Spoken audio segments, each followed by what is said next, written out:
Everyone had somber expressions on their faces.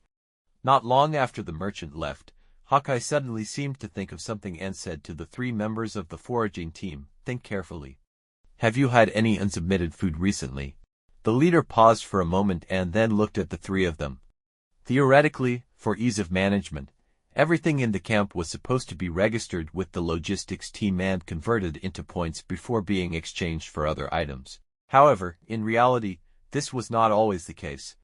Even with the same fruits and meats, there was a difference in freshness. As the team responsible for managing supplies, the logistics team typically collected fresh fruits and raw meat from others, but the items available for exchange were mostly shriveled fruits and dried meat. This wasn't because the logistics team was deliberately making things difficult for people, but rather to extend the storage time of supplies. Distributing less fresh food while collecting fresher supplies was understandable. However, if given a choice, everyone would naturally prefer to eat fresher food. Every time the foraging team went out to gather supplies, they would choose specific types and quantities of targets. But for the team members who spent a lot of time outside, they often encountered other things beyond their targets, which they would bring back to the camp. And needed items would be submitted to the logistics team for points, but fruits and small animals they could eat themselves would be secretly kept and not reported to the logistics team.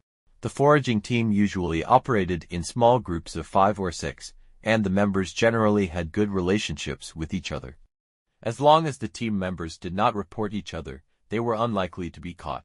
Although the rule was to register and submit everything found, keeping some items privately needed almost became an unspoken rule within the foraging team.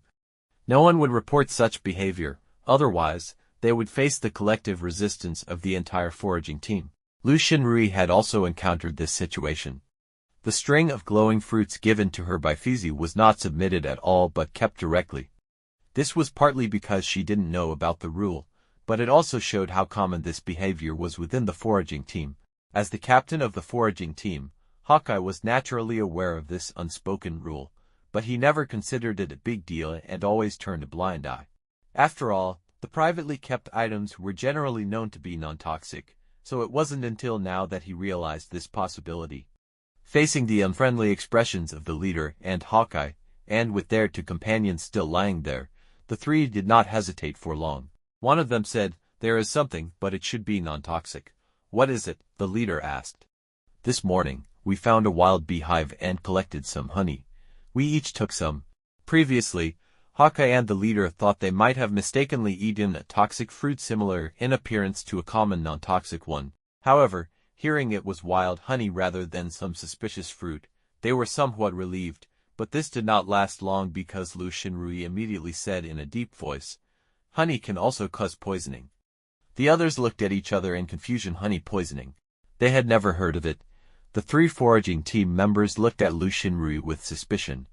Lu Xinrui pressed her lips together and explained, "Honey can cause poisoning if the flowers from which the bees collect pollen are toxic.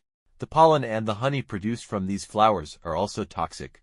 In the previous society, the honey sold in the market was processed and non-toxic, but it would be a big mistake to assume that all honey was non-toxic because of this. Those who grew up in the mountains and frequently dealt with these things knew this, but the social elites only consumed processed honey bought from the market, so they were unaware of this common knowledge. If it weren't for Lu Xinrui's grandfather mentioning this, she might not have known either. "You three haven't eaten the honey yet, have you?" The three nodded repeatedly. The cause of the poisoning was now basically confirmed. The leader, with a dark expression, issued orders. "You three, go and find the honey you divided among yourselves and their portion too. Hawkeye, go find a live fish to test the honey. Bloodblade, go find the merchant and have him immediately check all the honey in his inventory for toxins." The 5 of them each went to carry out their tasks, and the leader, slightly relieved, said to Lu Xinrui, "Xiaorui, thank you this time." Lu Xinrui smiled bitterly and said, "No need to thank me. I just reminded you. Besides, I couldn't help them." She looked at the 2 already comatose individuals lying there and then at the doctor. "Don't be modest. At least your reminder will raise everyone's awareness and prevent more casualties." The doctor, accustomed to such situations, said calmly. With a clear target, the matter was quickly resolved. The cause of the 2 people's poisoning was indeed honey. The honey in storage was fine because honey is relatively easy to store. Most of the current stock was collected months ago. It seemed these two were unlucky, coinciding with the blooming season of toxic plants. Due to this incident, Lu Xinrui couldn't continue her training with Bloodblade and was busy assisting the doctor. Unfortunately, even after 4 or 5 hours, the two didn't make it. Sometimes, the difference between life and death comes down to a bit of luck. Even so, she felt very frustrated. After the leader instructed others to carry the bodies out for burial, he patted her shoulder comfortingly. That night, Lu Xinrui thought a lot. In just a few days, she had seen 3 people die. In this unfamiliar world, human life was very fragile. No matter how strong the body was, one could die from an unknown poison. There's an old saying, pay money for a lesson, but they were extravagantly paying with lives for lessons. And what about her? Even though the black spots enhanced her physical abilities, she was originally just an ordinary girl who had never been involved in any combat. According to Bloodblade, her combat skills, judgment, and other aspects were all lacking.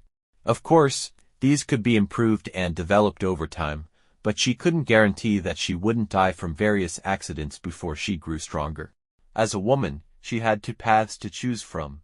One was to rely on the protection and preferential treatment of others, not needing to be very strong, just enough to protect herself for a short time. The other was to quickly become strong enough to overcome all difficulties. Lu Xinrui chose the second path without hesitation.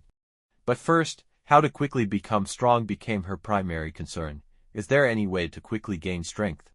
She tossed and turned that night, unable to sleep. The next day, she got up early. After breakfast, she didn't immediately look for Bloodblade but went to the gathering point of the foraging team. Fortunately, Hawkeye and the 3 foraging team members from yesterday were there. It seemed that due to the lack of 2 members, Hawkeye was planning to reorganize the team and reassign these 3 to other teams. Xiaorui, what brings you here? Hawkeye was a bit surprised to see Lu Xinrui. I just thought of a question, Lu Xinrui said, turning to the 3. Do you remember where you collected that honey yesterday? The 3 looked at each other. Although they didn't understand why Lu Xinrui was asking, after yesterday's events and considering her reputation for nearly killing the man who attacked her, they didn't dare to hide anything. One of them quickly replied, yes, we remember. It was in the forest southwest of the camp, about 2 kilometers away. Lu Xinrui had also been to that place when she was in the foraging team. It was a common collection point. Hawkeye, it's best not to go there recently. Since there is toxic honey, there must be toxic flowers and plants used to make it. Hawkeye felt a bit impressed. It seemed that assigning her to the hunting team was the right decision. Once she had a clear goal, Xiaorui was no longer like a vine hiding in a corner but like a new sprout pushing away the stones covering it. Although many people were still watching her, she no longer had the previous tense feeling. He nodded. I thought of that too and planned to talk to them about it later, but thanks for the reminder. Looks like I worry too much. Well, I'm off to find Bloodblade. Lu Xinrui waved goodbye and turned towards Bloodblade's treehouse. Due to Bloodblade's abnormal sense of taste, although he didn't mind others' opinions, he didn't want to bother them either, so he ate all 3 meals alone at home. When Lu Xinrui entered, he had just finished breakfast. The house was still filled with the smell of blood and acid. After yesterday's experience with the 2 poisoned people, her resistance to such smells seemed to have increased. We wasted half a day yesterday. Today, I'll train you well. Okay. But first, I want to go somewhere. Where? Bloodblade asked, a bit surprised. The forest to the southwest, the toxic honey came from there. If the pollen can make deadly honey, the plants themselves might be even more toxic. Bloodblade was no fool. A flash of insight hit him. You want to use poison? Lu Xinrui nodded to confirm his guess. Yes, I thought about it. Neurotoxins generally work quickly. Even the most potent poison might not affect large herbivores much, but it should work on smaller carnivores during an attack, though poisoned animals can't be eaten.